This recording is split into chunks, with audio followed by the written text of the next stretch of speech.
अगर समर्पण हार है तो फिर कुछ लोग समर्पण करके ही सबसे ज्यादा सफल कैसे हो जाते हैं? और अगर समर्पण सच में कमजोरी है तो भगवत गीता, उपनिषद और दुनिया के सबसे जागरूक लोग इसे शक्ति क्यों कहते हैं? इस बात को समझने के लिए वीडियो को अंत तक जरूर देखना, क्योंकि अगर आपने समर्पण को आज सही से समझ लिया तो जिंदगी से संघर्ष अपने आप कम हो जाएगा। पिछले वीडियो में लॉ ऑफ अट्रैक्शन के एक स्टेप समर्पण के बारे में बहुत सारे लोगों का सवाल था।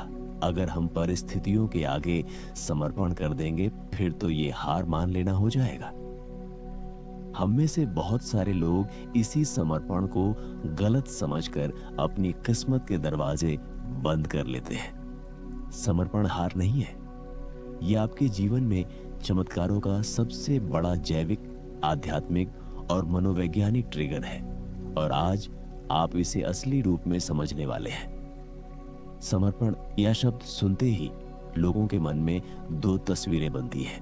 पहली ये, किसी ने हाथ खड़े कर दिए, कहा बस अब मुझसे नहीं होगा। दूसरी, किसी ने अपनी जिम्मेदारियां छोड़ दी और कह दिया अब जो होना होगा हो जाएगा। लेकिन यह दोनों तस्वीरें समर्पण नहीं बल्कि थकान का मुखौटा है। इसलिए सबसे पहले हम समर्पण और हार मान लेने में फर्क समझते हैं। समर्पण और हार मानने में बहुत बड़ा अंतर होता है।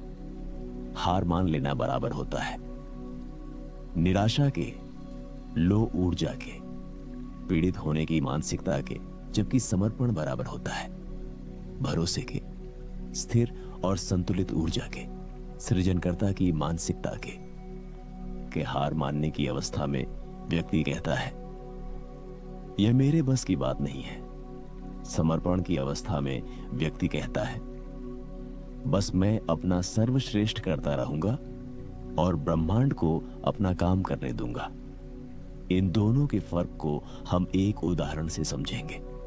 उदाहरण के लिए, हार मान लेने वाला व्यक्ति लंबे समय से बीमारी में कहता है अब ठीक नहीं हो सकता, दवाइयों का क्या फायदा। फिर वह इलाज में लापरवाही करता है, खुद को बोझ मानने लगता है, अंदर से टूट जाता है। यह हार मानना है। जबकि समर्पण में उसी बीमारी में समर्पित व्यक्ति कहता है मैं इलाज करूंगा पर हर पल डर में नहीं जीऊंगा। वह डॉक्टर की सलाह मानता है, शरीर की सुनता है, मन को शांत रखता है। यह समर्पण है जहां व्यक्ति लड़ाई नहीं, समझ चुनता है। यहां पर मैं आपसे एक सवाल पूछना चाहता हूं। आपके लिए समर्पण अभी तक हार था या शक्ति? अगर आप चाहें तो कमेंट बॉक्स में लिख दीजिए।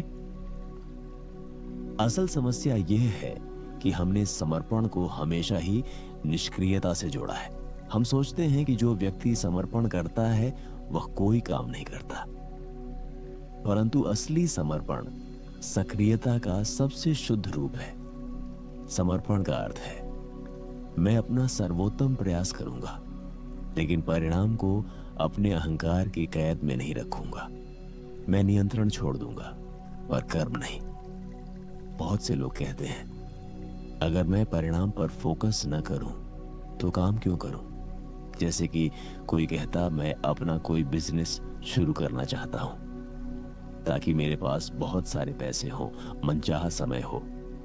ये सोच कर ही तो मैं अपना बिजनेस शुरू करूंगा। तो फिर ये कहना कि परिणाम मत सोचो, क्या खुद से झूठ बोलना नहीं है? यही भ्रम है।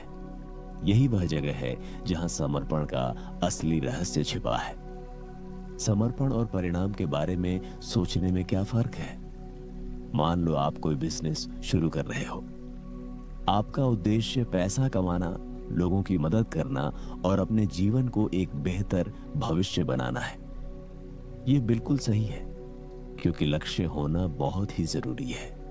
परिणाम सोचना भी गलत नहीं है, लेकिन परिणाम को एकमात्र पहचान बना लेना गलत है।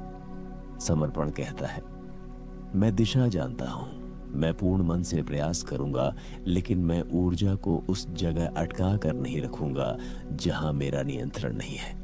यही वह जगह है जहां लोग भ्रमित हो जाते हैं। वे सोचते हैं कि समर्पण एक प्रकार की बेबसी है, लेकिन समर्पण बेबसी नहीं, स्पष्टता है। समर्पण हार नहीं, शक्ति है। समर्पण में आप करते सब कुछ हो, बस डरते नहीं हो, बस सोच समझकर अपना कर्म करते हो। समर्पण का मतलब है कर्म करना और ब्रह्मांड की शक्ति में विश्वास रखना। इसके उलट जब आप परिणाम को पकड़कर रखते हैं तो आपकी ऊर्जा सिकुड़ जाती है। जब आप परिणाम को समर्पित कर देते हैं तो ऊर्जा खुल जाती है। ज्यादातर लोगों की असफलता के पीछे उनका डर है। परिणाम से चिपकाव कमी की वाइब्रेशन पैदा करता है। समर्पण पूर्णता की वाइब्रेशन पैदा करता है और ब्रह्मांड हमेशा आपकी वाइब्रेशन को सुनता है, आपके शब्दों को नहीं। अब मैं आपको एक छोटी सी कहानी सुनाता हूं। घने जंगल में एक छोटा सा मठ था। वहां दो युवा साधक रहते थे, आरव और वेदांत।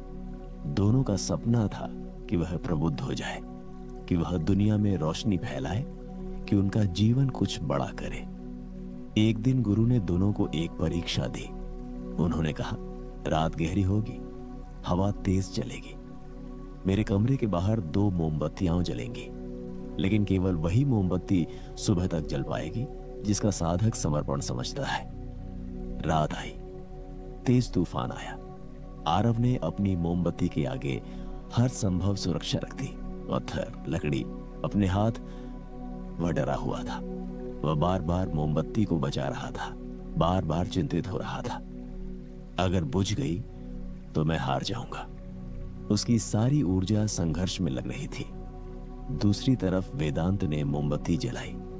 उसने उसे सुरक्षित स्थान पर रखा, छोटी सी गुफा की ओट में, और उसने पूरी रात उसके पास बैठकर चिंता नहीं की। वह जानता था, मैंने अपनी ओर से सर्वोत्तम कर दिया है। अब बादल, हवा, रात, ये सब मेरे नियंत्रण में नहीं। वह शांत रहा। वह ध्यान में बैठ गया। सुबह हुई। आरव की मोमबत्ती बुझ चुकी थी। वह थका हुआ था, हार चुका था। वेदांत की मोमबत्ती जल रही थी, धीमी लेकिन स्थिर लौ के साथ। गुरु ने कहा, जिसने परिणाम को पकड़ा वह हार गया, जिसने परिणाम को समर्पित किया वह जीत गया। फिर गुरु ने एक वाक्य कहा, समर्पण निष्क्रियता नहीं है, यह है सर्वोत्तम प्रयास, शांति, भरोसा। भारतीय वेदांत में भगवत गीता भी हमें सिखाती है, तुम्हारा अधिकार कर्म पर है, परिणाम पर नहीं। गीता यह नहीं कहती परिणाम मत सोचो। गीता कहती है परिणाम को अपनी पहचान मत बनाओ। कर्म तुम्हारी ऊर्जा है, परिणाम ब्रह्मांड की जिम्मेदारी है। छांदोग्य उपनिषद भी हमें सिखाता है, जैसा भाव वैसी ही सृष्टि। अगर आपको भीतर डर है तो आपका संसार डर जैसा बनेगा। अगर आपको भीतर भरोसा है तो आपका संसार भरोसे जैसा बनेगा। समर्पण और law of attraction. Law of attraction के संदर्भ में समर्पण का विज्ञान यह है, जब आप जरूरत की फ्रीक्वेंसी में होते हो, जैसे मुझे पैसा चाहिए, मुझे सफलता चाहिए, मुझे बनना है, तो यह वाइब्रेशन कमी पैदा करती है, और कमी केवल कमी को अट्रैक्ट करती है। जब आप समर्पण की स्थिति में होते हो, मैं अपना सर्वोत्तम दे रहा हूं, विश्वास है कि जो सही है वह आएगा, तो यह वाइब्रेशन अबंडेंस बनाती है, और अबंडेंस को अट्रैक्ट करती है। समर्पण लॉ ऑफ अट्रैक्शन की सबसे ऊंची फ्रीक्वेंसी है। इसीलिए ओशो कहते हैं, surrender is the highest form of intelligence. अब आती है सबसे महत्वपूर्ण बात कि समर्पण को जीवन में कैसे उतारें, जिससे कि हमें वो मनचाहे परिणाम मिल सके जिनकी हम तलाश कर रहे हैं। बहुत ध्यान से सारे स्टेप्स सुने। 1, सुबह 5 मिनट रिलीज मेडिटेशन। आंखें बंद करें और दिल पर हाथ रखकर कहें, मैंने अपना कर्म किया, अब सौंपता हूं उस परम शक्ति पर, या फिर जिस शक्ति को भी आप मानते हैं। 2, हर काम 3 चरण में करें। सर्वोत्तम प्रयास, साफ नियत, पूर्ण परिणाम का समर्पण। 3, ग्रेटिट्यूड अभ्यास। आभार समर्पण का ईंधन है। हर वो चीज आज आपके पास है, उसका धन्यवाद करें।